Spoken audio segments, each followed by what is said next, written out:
नहीं समझेंगे। अरे हमारे नबी के सामने ऐसी गुस्ताखी हो गई, हम क्या समझेंगे? ऐसी बात आप कर रहे हो? ये आराम से क्या बात कर रहे हैं?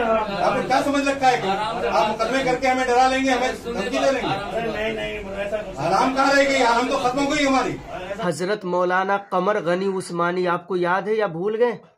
नामूसे रिसालत पर उन्होंने भी आवाज उठाई थी, जेल में लेकर के डाल दिया गया। 2 साल हो गए, हजरत की रिहाई नहीं हुई। याद है या भूल गए?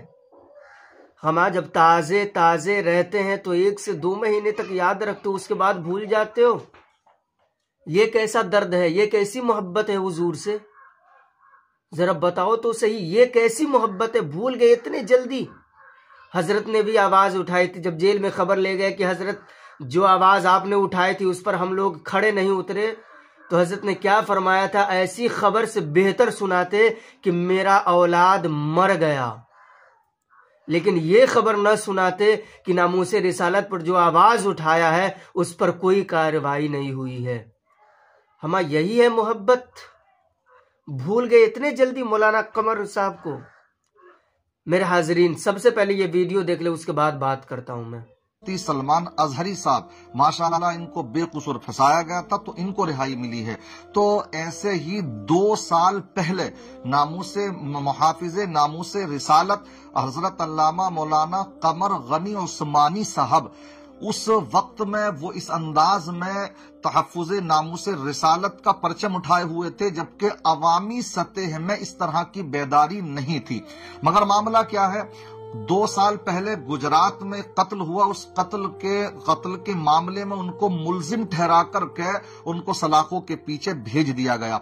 कोशिशें करने वाले कोशिशें कर रहे हैं उनके खिलाफ, मगर यहां पर मैं ये अपील करना चाहूंगा, इस वक्त जबकि बेदारी है हमारी आवाम में भी, तो हमको चाहिए कि जो पढ़ा लिखा तबका है उनकी रिहाई के लिए भी इसी तरीके से एहतजाज भी करें और अपनी जितनी भी हद्दुल मक़दूर कोशिशें हैं वो करें। मैं आपको बतलाता चलूं कि हजरत अल्लामा मौलाना कमर उस्मान गनी साहब जो हैं वो अहले सुन्नत वल जमात का वो चेहरा है माशाअल्लाह, नामूसे रिसालत पर पहरा देने वाली वो शख्सियत है कि वो सिर्फ गुफ्तार के गाजी नहीं बल्कि किरदार के गाजी थे। अब मुफ्ती सलमान अजहरी साहब का मामला यह है कि उनके तकरीरी मैदान में है, वो इस तरह से तकरीरी मैदान में नहीं थे लेकिन अमली मैदान में थे।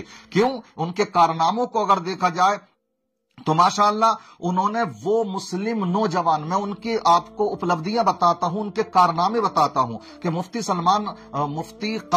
मौलाना कमर उस्मान गनी साहब वो कैसे मैदान अमल के गाजी थे, किस अंदाज में उन्होंने काम किए। तो आपको मैं थोड़ी सी झलक दिखाता चलूं कि उन्होंने माशाअल्लाह वो मुस्लिम नौजवान जो बेकसूर जेलों में ठूंस दिए गए हैं, तो उनको रिहाई कराने की, उनके मुकदमात लड़ने की जो हिम्मत और जसारत दिखाई थी तो ये मौलाना कमर उस्मान गनी साहब ने दिखाई थी।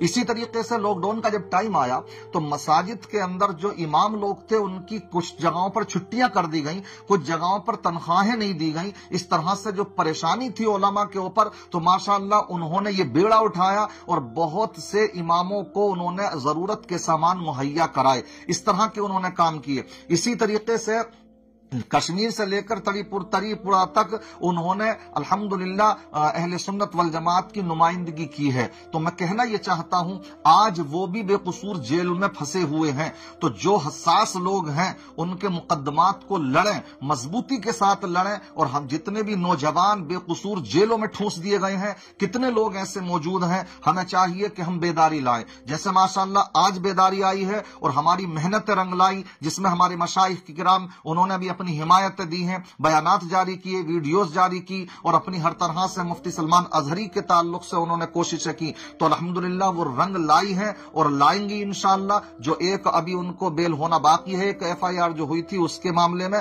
तो इंशाअल्लाह हमें यकीन के साथ हम कह सकते हैं क्योंकि वो बेकसूर हैं। ऐसे ही मौलाना कमर उस्मान गनी साहब भी बेकसूर हैं, तो उनके लिए भी अगर हम ऐसे ही मिलकर के कोशिश करेंगे तो मुझे यकीन है कि इंशाअल्लाह उनको भी जल्द अज जल्द रिहाई मिल जाएगी। देखिए बेदारी लाइए, वरना ऐसे ही अगर होता रहा तमाशागीर हम बने रहे, अगर यही मामला रहा तो कल मतलब यह है कि उनकी जैसे आज बारी आई तो कल हमारी भी बारी आएगी। इन बातों को समझने की जरूरत है। अल्लाह ताला तमाम जो भी कैदो बंद की मुसीबतें झेल रहे हैं, अल्लाह सबको इज्जत के साथ रिहाई अता फरमाए। जो भी बेकसूर जेलों में फंसे हुए हैं उनको भी इज्जत के साथ रिहाई अता फरमाए। जो बेजा मुकदमाबाजी में फंसे हुए हैं, अल्लाह उन सबको भी उससे छुटकारा नसीब फरमाए। उलमा पर अपना खास करम फरमाए, मुसलमानों पर अपना रहम करम फरमाए और सबको मुत्तहिद होकर अपने तमाम हुकूक की लड़ाई लड़ने का जज्बा अता फरमाए। अस्सलामु अलैकुम वरहमतुल्लाहि वबरकातुहू। मेरे अहबाबो, देख लिया आपने, हजरत ने जो बात बोली है ना,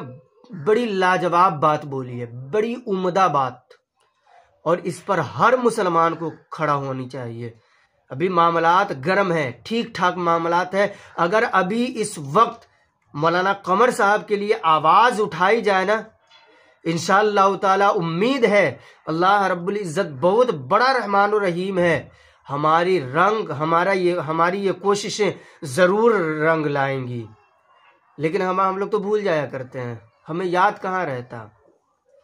मेरे बाबू, इस चीज को लेकर के मैं जो बता रहा हूं, इस चीज को लेकर के आपकी क्या राय है, आप क्या सोचते हैं, बराए करम कमेंट में जरूर बताएं और इस वीडियो को हर मुसलमान के पास शेयर करें ताकि फिर से एक मर्तबा और कोशिश करें। इंशाअल्लाह ताला उम्मीद है हमारी कोशिशें रंग जरूर लाएंगी। आपको लेकर के, इस वीडियो को लेकर के आपकी क्या राय है जरूर कमेंट बॉक्स में बताएं। फिर मिलते हैं अगली वीडियो में, तब तक के लिए खुदा हाफिज़, शब बखैर, अस्सलाम वालेकुम।